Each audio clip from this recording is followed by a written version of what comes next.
এই যে দেখেন এই মুরব্বিরে দেখছেন, এই মুরব্বি মাস শেষ 1 লক্ষ টাকা বাড়িতে ভাড়ায়।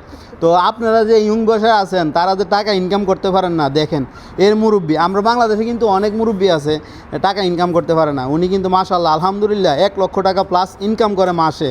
তো অতএব আপনারা সবাই আসবেন, বিদেশে কাজ করবেন, কাজ করে খাবেন আর সব সময়, ঠিক আছে। এই যে সাইকেল আছে, কিন্তু পরশুদিন ওনার সাইকেলটা সরে নিয়ে গেছে, নতুন সাইকেল আরেকটা কিনে আনছে, কিন্তু এখানে গাড়ি দেয় সবসময়।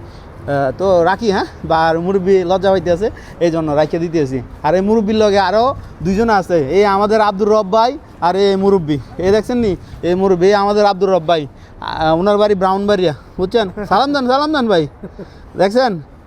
আর ওনার আপনার বাড়ি কোন জায়গা ভাই? নবীনগর, মাশাআল্লাহ। আর ওনার টাঙ্গাইল, আমি তো ভাবছি আর ব্রাউনবাড়িয়া বাড়ি। আমার বাড়ি ব্রাউনবাড়িয়া নবীনগর। কিছু বলবেন নি? না।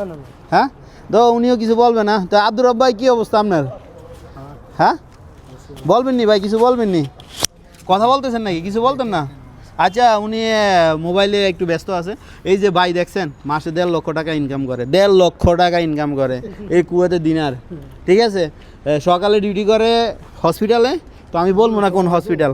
আর আসরের পরের থেকে এখানে গাড়ি দোয়, এই আমার এখানে আমার মসজিদের পাশে গাড়ি দোয়, শুধু গাড়ি দোয়। এই উনিও কিন্তু ওনার সাথে কাজ করে। আর ওই যে মুরব্বিরে দেখাইছি, ওই মুরব্বিও কাজ করে এখানে। তো আপনারা আসেন ভাই, বিদেশে আসেন, বিদেশে ইনকাম আছে, টাকা আছে, তবে কাজ শিখে আসবেন, কাজ শিখে ছাড়া আসবেন না। ক্লিনারের কোনো দাম নাই, ঠিক আছে। ওকে, সবাই ভালো থাকবেন, আল্লাহ হাফেজ।